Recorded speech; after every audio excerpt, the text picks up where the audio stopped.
Before we descend into the shadowed alleys of Istanbul and the gilded cages of espionage, if you enjoy uncovering the hidden histories of the Cold War and the secrets that shaped our world, please make sure to subscribe to the channel and turn on notifications. These stories rely on the details, and you won't want to miss what comes next. To understand the fall of Julian Thorn, one must first understand the stage upon which he played his final, desperate act. It was 1974, and Istanbul was a city suspended in a precarious balance, much like the bridge that would eventually span the Bosphorus, connecting Europe and Asia. But in '74, the connection was still made by ferry, by boat, and by the invisible webs of intelligence agencies that viewed the city as the world's most critical listening post. The Grand Hotel Orient was not merely a place to sleep, it was an institution. Perched on the European side, overlooking the Golden Horn, its ballroom echoed with the ghosts of the Ottoman Empire and the whispers of the New Republic. The lobby was a cavern of marble and velvet, smelling of Turkish coffee, stale tobacco, and expensive French perfume. It was a neutral ground where deals were struck, where diplomats drank raki with journalists, and where spies watched one another over the rims of their newspapers. And the undisputed king of the Grand Hotel Orient was Julian Thorn. Thorn was ostensibly a mid-level cultural attaché for the United States consulate. In his late 40s, he possessed the kind of rugged, sun-weathered charm that made him popular at cocktail parties. He wore linen suits that were perpetually wrinkled in a way that suggested effortless style rather than carelessness. He had a smile that disarmed suspicious locals and a knowledge of Turkish history that impressed the intelligentsia. To the casual observer, Thorn was exactly what the State Department needed in a volatile region, a man who built bridges. But the Grand Hotel Orient knew a different Julian Thorn. The bellhops knew him as the man who tipped in American dollars, always peeling the bills from a silver clip with a practiced flick of the wrist. The bartenders knew him as the man who drank top-shelf scotch, specifically a 12-year-old single malt that the hotel imported essentially for him. And the night manager, a discreet man named Ahmet, knew him as the guest in Suite 404, who received visitors at odd hours, visitors who did not always check in at the front desk. Thorn lived in the hotel. It was an unusual arrangement for a diplomat, who would typically be housed in secure consulate lodging or a rented villa in a quiet district. But Thorn claimed the hotel suited his outreach mission. He argued that being in the center of the city, in its beating heart, allowed him to keep his finger on the pulse of Turkish society. The State Department, distracted by the chaos of the Nixon resignation back home and the simmering tensions over Cyprus nearby, allowed the eccentricity. It was a Friday evening in early September when the cracks first became visible, though only to those trained to look for them. The hotel bar was crowded. Smoke hung in a blue haze beneath the crystal chandeliers. Thorn was holding court at his usual corner table, surrounded by a small group of expatriates, a British journalist, a German archaeologist, and a French woman whose husband was in shipping. Thorn was laughing, a deep, resonant sound that carried across the room. He was telling a story about a misunderstanding at the Grand Bazaar involving a rug merchant and a misinterpreted hand gesture. The table roared with appreciation, but a waiter, moving through the crowd with a tray of drinks, noticed something. Thorn's hand, resting on the white tablecloth, was trembling. It was a minute vibration, a tremor that rattled the ice in his empty glass just enough to catch the light. Thorn checked his watch. It was a gold Patek Philippe, a timepiece that cost more than his annual government salary. He checked it again 3 minutes later, then a third time. His eyes, usually warm and engaging, were darting toward the lobby entrance. "Is everything quite all right, Julian?" the British journalist asked, noting the distraction. Thorn snapped back to the moment, the smile returning instantly, though it didn't quite reach his eyes. "Fine, absolutely fine. Just expecting a cable from Washington. You know how they are. Always urgent on a Friday night." He signaled for another round, his voice booming, but the tremor in his hand remained. Julian Thorn was waiting for something, but it wasn't a cable from the State Department. He was waiting for a signal that would determine if he would live another week as the king of the Bosphorus, or if the house of cards he had meticulously built inside Suite 404 was about to collapse. What Thorn didn't know was that the signal had already been sent, but not to him. Ideally, he would have noticed the man sitting 3 tables away, a gray-suited figure reading a German newspaper, nursing a cold tea. The man had been there for 2 hours, never turning a page. If Thorne had been the operative he pretended to be, he would have recognized the signs of surveillance. But Thorne was not a trained field agent. He was a traitor who had stumbled into a game he was ill-equipped to play. The man in the gray suit stood up, folded his newspaper, and walked to the reception desk. He did not ask for a room, he asked to use the phone. He dialed a number that did not ring in Ankara or Istanbul, but routed through a secure line to a basement office in Langley, Virginia. "The subject is nervous," the man said into the receiver, his voice low.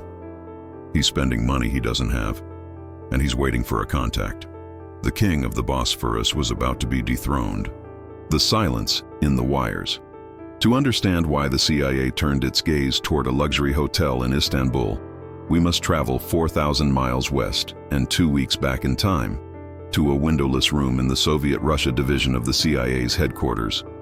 The Cold War was often fought with missiles and tanks, but its daily battles were fought with paper. Reports, transcripts, cables, and lists, especially lists. In late August of 1974, a senior counterintelligence officer named Robert Harrows was staring at a list that made no sense. Harrows was a man of data. He did not trust intuition, he trusted patterns. And the pattern emerging from the Turkey desk was catastrophic. Over the previous 6 months, the agency's network in Istanbul, a critical hub for monitoring Soviet naval movements through the Bosphorus Straits, had been going dark. It hadn't happened all at once. That would have been too obvious, too loud. It had been a slow erosion. In March, a dock worker in Odessa who provided shipping manifests simply stopped showing up for meetings. In May, a clerk at the Soviet consulate in Istanbul, who had been providing lower-level diplomatic cables, was abruptly transferred back to Moscow for health reasons. In July, a Turkish naval officer who quietly verified Soviet submarine transits for the Americans was arrested by local authorities on trumped-up charges of corruption. Each incident, viewed in isolation, could be explained away. Bad luck, coincidence, the natural attrition of the spy game. But Harrows looked at the timeline, and he saw a correlation that chilled him.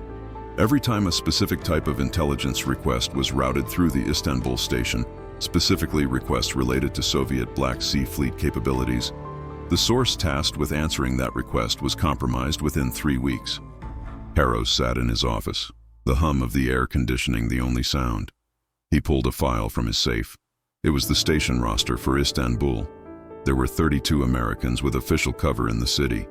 Case officers, support staff, communication specialists, and the peripheral attachés who handled cultural and diplomatic duties. A mole hunt is a process of elimination. You look for access. Who saw the requests? Who knew the identities of the sources? The dock worker in Odessa. His identity was known only to his handler and the chief of station. The clerk in the consulate, known to 3 people. The Turkish officer, known to 2. There was no single case officer who ran all 3. The compartmentalization was supposed to prevent exactly this kind of systemic failure. If one officer was turned, they could only burn their own assets. But this leak was crossing compartments. It was cutting across different operational desks. This meant the leak wasn't coming from the operational files themselves. It was coming from somewhere else. It was coming from the support infrastructure. Or, Harrows theorized, it was coming from the social infrastructure. He began to look at the soft files, the expense reports, the security logs, the after-hours contact reports. Intelligence work in a city like Istanbul was social. Deals were made at parties. Introductions happened at galleries. The line between work and play was porous. One name began to drift to the surface of the paperwork, not because of what was in the files, but because of what wasn't. Julian Thorne, cultural attaché. Thorne had no operational clearance. He was not a spy. He was a greeter, a handshaker, a man who arranged jazz concerts and art exhibits to showcase American culture. He should not have known the name of a dock worker in Odessa or a clerk in the Soviet consulate. But Harrows noticed a discrepancy in the station's travel logs. On the dates immediately preceding the compromise of the 3 assets, there had been social events. large, chaotic diplomatic receptions hosted by the U.S. consulate. Harrows pulled the guest lists. Thorne was the organizer of all three events. That was circumstantial. It proved nothing. But then Harrows pulled Thorne's financial vetting file. Every diplomat undergoes a background check every 5 years. Thorne's file from 1969 showed a man of modest means, inherited debt, and a taste for living slightly beyond his salary. Then Harrows pulled the recent credit reports, a new capability the agency was just beginning to utilize fully. In the last year, Thorne had paid off a significant loan in London. He had purchased a vintage Jaguar. He was living in the Grand Hotel Orient, a residence that, even with a diplomatic discount, should have consumed 80% of his monthly take-home pay. The math didn't work. Harrows picked up the secure phone. He didn't call the chief of station in Istanbul. If there was a leak, he couldn't risk alerting the station leadership, who might inadvertently tip off the suspect during an investigation. He needed an outsider, a clean skin. He dialed a number for a man who was currently on administrative leave in Virginia, a man named Elias Vane. Vane was a legend in the division, a field operative who had cut his teeth in Berlin and Vienna. He was known for being difficult, abrasive, and utterly meticulous. "Elias," Harrows said when the line clicked open, "I have a problem in the Bosphorus. I need you to take a vacation." "I hate Turkey in the summer," Vane replied, his voice gravelly. "It's too humid." "It's not summer anymore, Elias. It's autumn. The leaves are falling, and so are our assets." There was a pause on the line. The professional curiosity in Vane's silence was palpable. "Who is the target?" "Not a target yet," Harrows corrected. "A question mark. His name is Julian Thorne. He likes expensive scotch and he lives in the Grand Hotel Orient. I need you to go there, check into a room, and tell me if he's just a corrupt bureaucrat or if he's the reason 3 of our people are gone. And if he is, then you find out who owns him, and you shut it down." The silence in the wires between Washington and Istanbul was about to be filled with the noise of a hunter entering the woods. The man from the insurance company Elias Vane arrived in Istanbul on a Tuesday, arriving on a Pan Am flight that banked low over the Sea of Marmara, giving him a view of the minarets piercing the smog.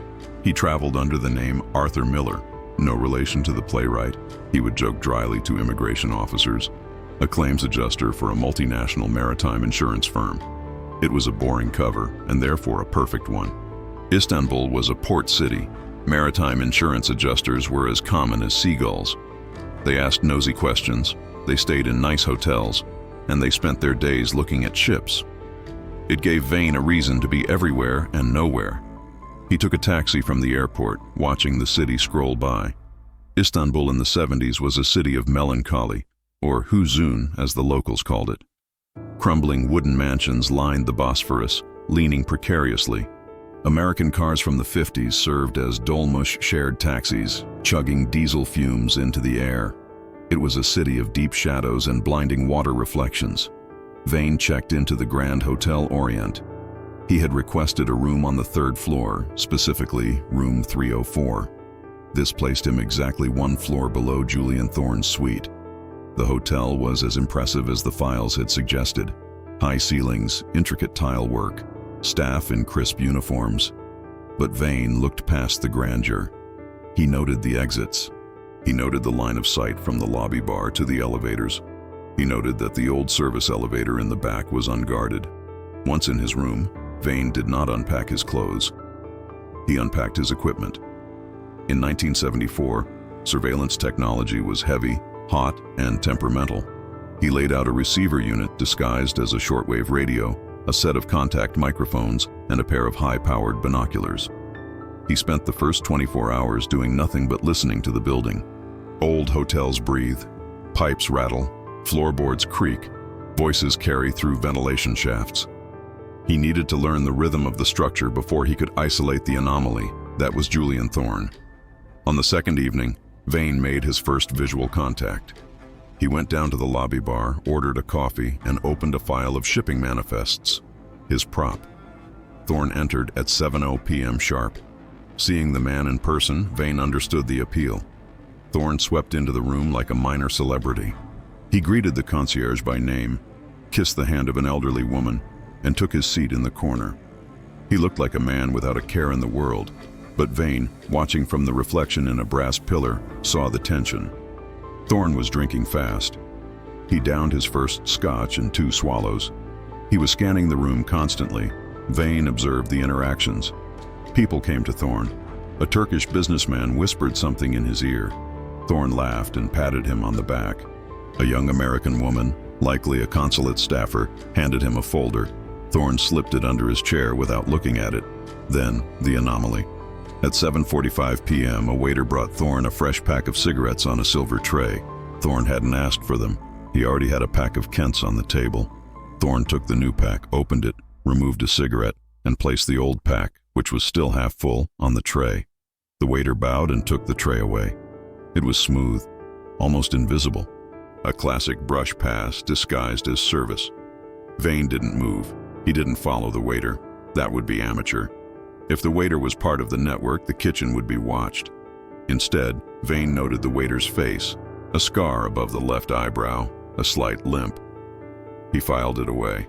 Later that night, Vane lay on his bed in the dark, wearing headphones connected to the contact microphone he had pressed against the ceiling. The sound was muddy. The Grand Hotel Orient had thick floors, but he could hear footsteps, pacing, back and forth, thump, thump, thump. Then the sound of a telephone dial being turned. The rotary click was distinct. Vane strained to hear the voice. It was muffled, just a low drone, but the tone was argumentative. Thorne was not having a pleasant conversation. Then, a slam. The phone receiver hitting the cradle. Vane took off the headphones and lit a cigarette. The target was agitated. The target was using dead drops, or live drops via the waiter, in the hotel lobby. The target was living in a fishbowl and thought he was invisible. But Vane knew that double agents, especially the untrained ones, were most dangerous when they were panicked. Thorne wasn't an ideologue. He wasn't doing this for Marx or Lenin. The suit, the watch, the scotch. He was doing it for money. And mercenaries were volatile. Vane needed to get inside room 404, not just listening from below, but physically inside. He needed to see what Thorne was keeping in that suite that was worth selling out his country. But the Grand Hotel Orient had a security system that predated electronics. Gossip. The maids saw everything. The porters knew everything. Breaking in would require a diversion, or a bribe, or a ghost. Vane decided to be a ghost. The art of the entry.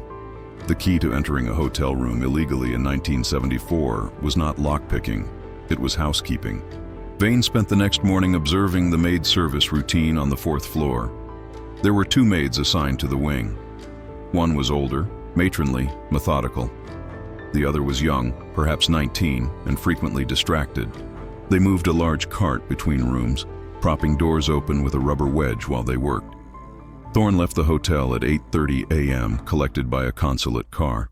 This gave Vane a window of approximately 8 hours, assuming Thorne didn't return for lunch. At 10:15 a.m., the maids reached suite 404. The older woman went into the bathroom. The younger one began stripping the bed. Vane, dressed in a generic gray maintenance uniform he had acquired, stolen, from a linen closet on the 1st floor, walked confidently down the hallway. He carried a toolbox. He stopped at the door of 404. The younger maid looked up, startled. "Air conditioning maintenance," Vane said in passable Turkish. "Front desk says the guest complained about a rattle." The maid frowned. "He didn't tell us." "He told the manager. You know how the Americans are. They complain if the air moves the wrong way." Vane rolled his eyes, a universal gesture of worker solidarity. The maid giggled and went back to the sheets. "Don't make a mess." 5 minutes, Vane promised. He stepped into the suite. It was opulent. Heavy drapes, plush carpets, a view of the Golden Horn that was worth a fortune. But the air was stale. It smelled of old smoke and nervous sweat. Vane moved quickly. He wasn't there to plant a bug yet. He didn't have the time to do a proper install that would withstand a sweep. He was there for a toss, a quick reconnaissance search. He went to the desk. It was an antique mahogany piece, locked. Vane used a tension wrench and a rake pick. The lock clicked open in 10 seconds. Inside, Standard diplomatic correspondence, invitations to gallery openings, a stack of unpaid bills from a tailor in London. Nothing incriminating. He checked the bedside table. Sleeping pills. A bottle of Valium. Thorne was having trouble sleeping. He checked the bathroom. Under the sink? No. Inside the toilet tank? No. He checked the closet. Rows of expensive suits. Vane patted down the pockets. Nothing. He had 2 minutes left. He stood in the center of the room and turned in a slow circle. Where do you hide your sins, Julian? His eyes landed on the bookshelf. It was filled with books on Ottoman history, art, and architecture. One book stood out, a thick volume on Byzantine mosaics. The spine was uncracked, but the dust around it was disturbed. Vane pulled the book. It was heavy. He opened it. It wasn't hollowed out. That was a cliché.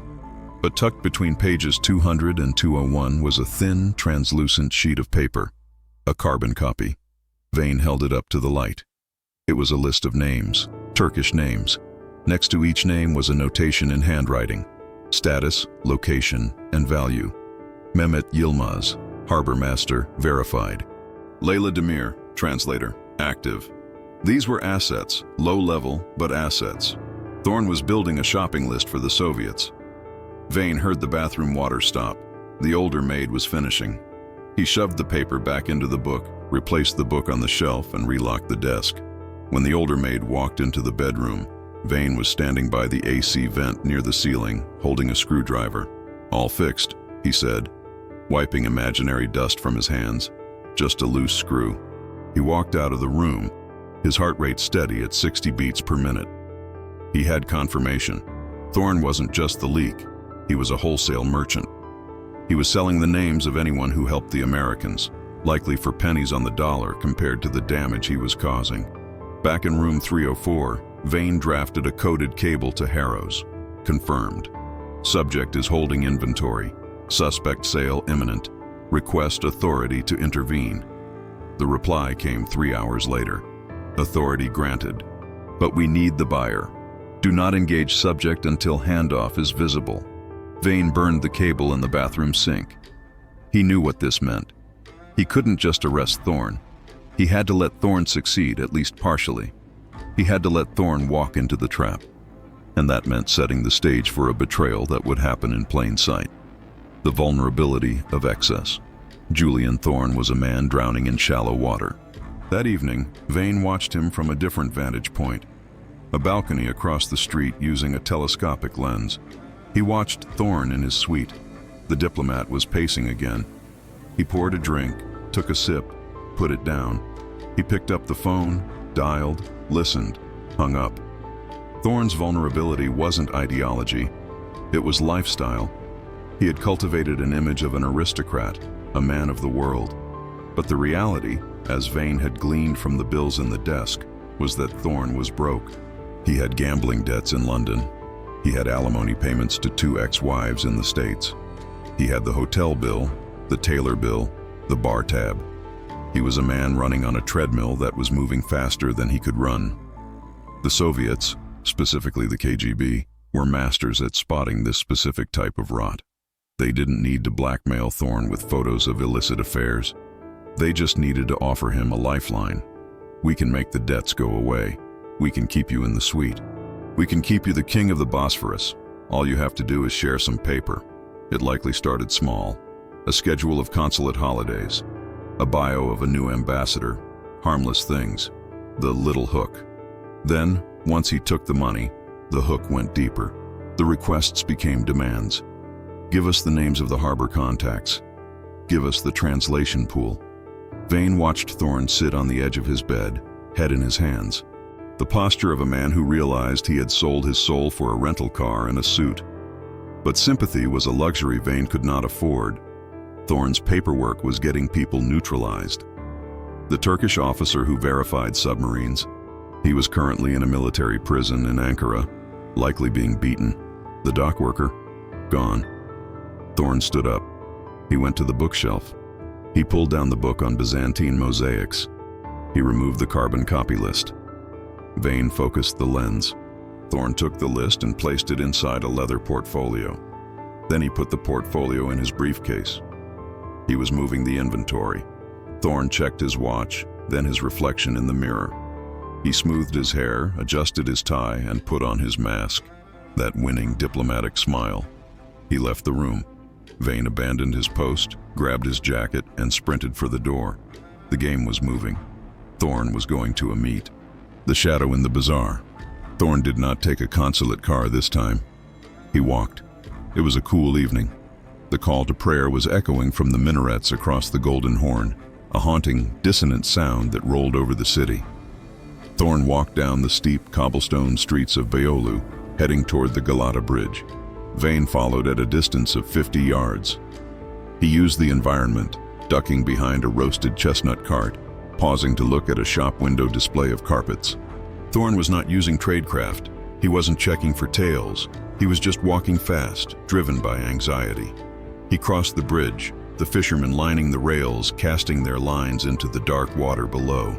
He entered the Eminönü district, the chaotic heart of the old city. Even at night it was busy, ferries unloading passengers, vendors selling grilled fish, the smell of charcoal and salt. Thorne turned into the spice market area, which was largely closed. The metal shutters pulled down on the shops. The shadows here were deep. He stopped in front of a small, dimly lit cafe that was still open, the Azure Tea House. Thorne sat at an outdoor table. He ordered a tea. He placed his briefcase on the chair next to him. 5 minutes later, a man approached. It wasn't the waiter with the scar. It wasn't the gray-suited man Vane had seen in the hotel lobby. This was a bigger fish. He was heavy-set, wearing a dark raincoat despite the lack of rain. He had the thick Slavic features of a man from the Urals. Vane recognized him from the dossier photos Harrows had shown him. Viktor Volkov. Officially, a trade attaché for the Soviet consulate. Unofficially, a colonel in the GRU, Soviet military intelligence. This was significant. Thorne wasn't being run by the KGB political spies. He was being run by the military. They wanted the naval data. They wanted the hard tactical intelligence. Vane moved into the doorway of a closed rug shop, pressing himself into the darkness. He pulled out a small camera with a low-light lens. Thorne and Volkov didn't shake hands. Volkov sat down. He didn't order anything. They spoke briefly. Vane couldn't hear the words, but he saw the body language. Thorne was pleading. His hands were moving, explaining. Volkov was motionless, a stone wall. Then, the exchange. Thorne slid the briefcase across the table. Volkov didn't open it. He simply placed his hand on it, claiming it. In return, Volkov reached into his raincoat and produced a thick white envelope. He slid it across the table. Thorne took the envelope. He didn't count the money. He just shoved it into his inner jacket pocket with a desperate urgency. Click. Vane took the photo, the evidence of the transaction. But this wasn't enough. A photo of a briefcase and an envelope could be explained away. Diplomatic correspondence, a personal loan. Thorne could lie. Vane needed to know what was in the briefcase now. He needed to prove that the specific list of names Vane had seen in the hotel room was inside that case. Volkov stood up.